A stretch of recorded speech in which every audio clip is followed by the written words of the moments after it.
Good morning, students. How are you? Hope you all are fine and safe at home. Myself, Ruchika. बच्चों, आज हम हिंदी पाठ्य पुस्तक का पाठ 9 एक कविता है जो कि सीखो पढ़ेंगे।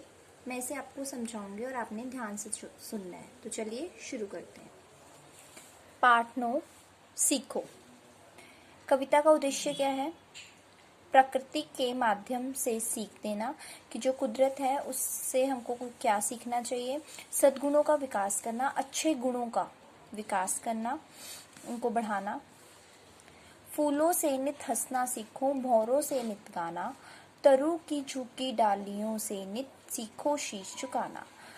तो इसमें क्या बोला है? इसमें बोला है कि जो हमें फूल है उनसे हंसना सीखना चाहिए और जो भंवरे होते हैं उनसे गाना सीखना चाहिए। तरु मतलब पेड़, जो पेड़ की डालियां हैं उनसे हमें हमेशा अपना शीश यानी सिर झुकाना सीखना चाहिए।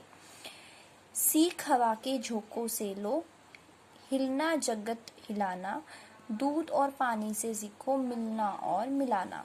कि हमें हवा के झोंकों से सीखना चाहिए कि हमें हमारी मतलब अपनी बॉडी को हिलाते रहना चाहिए, मतलब काम करते रहना चाहिए। दूध और पानी से हमें सीखना चाहिए कि हमें एक दूसरे के साथ मिलकर रहना चाहिए। जैसे दूध और पानी मिल जाते हैं आपस में आसानी से, उस तरह से मिलकर रहना चाहिए।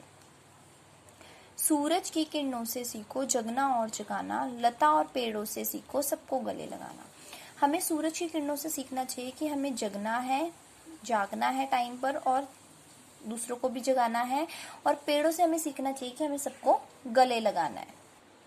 वर्षा की बूंदों से सीखो सबसे प्रेम बढ़ाना, मेहंदी से सीखो सब ही पर अपना रंग चढ़ाना। वर्षा की बूंदों से हमें सीखना चाहिए कि हमें प्रेम बढ़ाना है और मेहंदी से हमें सीखना चाहिए कि हमें अपना रंग दूसरों पर चढ़ाना है। जैसे मेहंदी अपना रंग चढ़ाती है हमारे हाथों में, या तो उसी तरह से हमें भी अपना रंग दूसरों पर चढ़ाना चाहिए। मछली से सीखो स्वदेश के लिए तड़प कर मरना, पतझड़ के पेड़ों से सीखो दुख में धीरज धरना। जो मछली है उससे हमें स्वदेश यानी अपने देश के लिए तड़प कर कैसे मरा जाता है उससे सीखना चाहिए हमें। और जो पतझड़ है उसके पेड़ों से हमें सीखना चाहिए, जैसे पतझड़ में पेड़ अपने पत्ते गिरा देते हैं कि हमें जब उसके पत्ते गिर जाते हैं तब भी वह पेड़ हिम्मत नहीं हारता। इसी तरह हमें दुख में भी धीरज रखना चाहिए, हिम्मत रखनी चाहिए। पृथ्वी से सीखो जीवों की सच्ची सेवा करना, दीपक से सीखो जितना हो सके अंधेरा हरना। पृथ्वी से हमें, धरती से हमें सीखना चाहिए कि जैसे धरती है वो हर एक जीव को मतलब अपने ऊपर खड़ा होने की आज्ञा देती है। ठीक है, हम लोग सब पृथ्वी पर चलते हैं, तो पृथ्वी से हमें सीखना चाहिए कि हमें जीवों की कैसे सेवा करनी है। और दीपक, दिए से हमें सीखना चाहिए कि हमें अंधेरे को किस तरह से खत्म करना है। जैसे अंधेरे कमरे में हम दिया जला देते हैं तो उससे अंधेरा खत्म हो जाता है ना, वैसे ही हमें दिए से सीखना चाहिए कि हमें अंधेरे को कैसे खत्म करना है।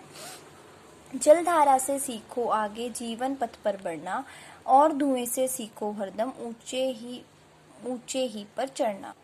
जलधारा यानी पानी की धारा, पानी की धारा से हमें सीखना चाहिए कि हमें जीवन के रास्ते पर कैसे आगे बढ़ना है, पथ यानी रास्ते पर। और धुएं से हमें सीखना चाहिए कि हमेशा हमेशा हमें ऊंचाई पर बढ़ना है। ऊंचा धुआं हमेशा ऊपर ऊपर को उठता है ना।